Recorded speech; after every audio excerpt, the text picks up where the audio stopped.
এই সূরাতুল কলমের সর্বশেষ আরেকটা শানে নজুল আমি বলি। আল্লাহ রাসূল সাল্লাল্লাহু আলাইহি ওয়াসাল্লামকে গালি দিছে, আল্লাহ জানায় দিছে আমার নবীকে যারা গালি দেয় তারা জারজ সন্তান।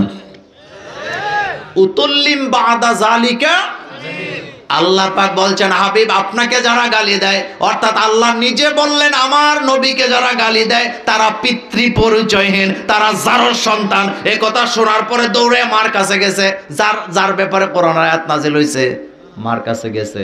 কারণ তে যদি জারজ সন্তান হয় প্রধান সাক্ষী কে? মা।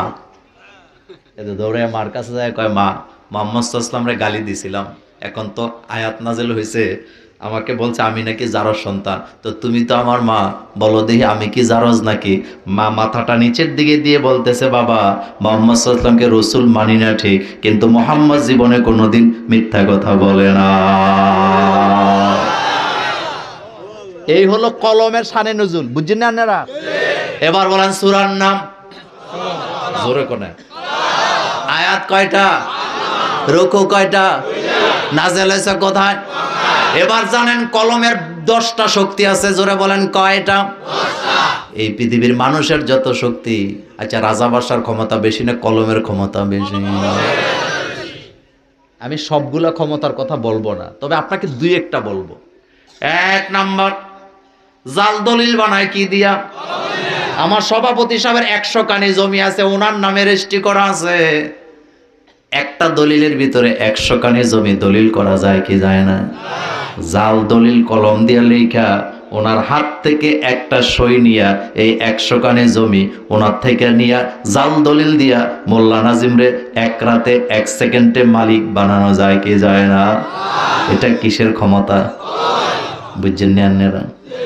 নিরপরাধ আসামি আমার কলেজার ভাইয়ারা, তাকে ফাঁসি দেওয়া যায় কলম দিয়া, আবার খুনের আসামিকে কলমের খোঁচা দিয়া বের করে টাকা খরচ করে বিদেশ পাঠায়, এমন কলমের ক্ষমতা আছে না? বিশ্ববিখ্যাত মুফাসসিরে জাল দেয় কি দিয়া? আস্তে কইছেন, কথা সত্য না মিথ্যা? আচ্ছা ছোটবেলার একটা ঘটনা কই তাইলে বুঝবেন। আমরা 7 ভাই বোনের, আমি সবার ছোট।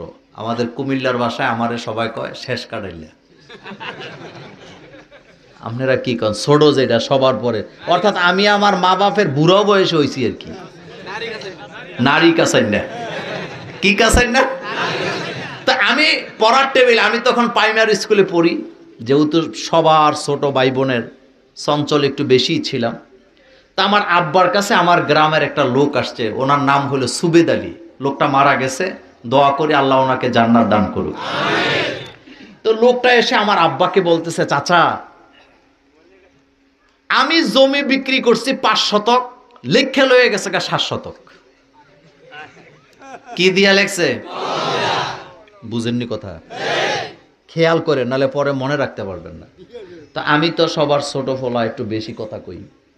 কথাটা শুনে আমার মাথাত রক্ত উঠছে। তখন আমি বললাম, এই মিয়া, আপনি জমি বিক্রি করছেন 5 শতক, লেখা লয়ে গেছে 7 শতক, আমনে কইয়াছিলেন? এবার বেচারা আমার দিকে না তাকাইয়া জিদ দিয়ে আমার আব্বার কাছে কয়, চাচা দেখছেন নাজিম যে আমাকে দোষারোপ করে, আমি কি পড়া বুঝি? তারা কলম দিয়ে লেখাই না কইছে মারতাম, আমি মারছি, লয়ে গেছে। আচ্ছা মুরব্বী বাবাদের কাছে জানতে চাই কি দিয়া লয়ে গেছে? তাহলে বোঝা গেছে কলমের পাওয়ার কম না বেশি? এক কথায় যদি বলি, পৃথিবীর যতগুলা বন্দুক আছে সবগুলার যত ক্ষমতা, একটা কলমের তার চেয়ে কোটি গুণ বেশি ক্ষমতা আছে না? আল্লাহ পাক প্রথমে কলম বানাইছে, আউয়ালু মা খালাকাল্লাহু তাআলা কালাম। আল্লাহ কলম বানায় কলমকে বলছে উকতুব, লেখ। কলম বলতেছে মা আকতুব, আমি কি লিখবো? আল্লাহ বলছেন কিয়ামত পর্যন্ত যত ঘটনা ঘটবে, যা কিছু হবে তুমি সব লিখে ফেলো, হুকুম পাইতে দেরি, কলম এক টানে লেখে সব শেষ করে দিয়েছে।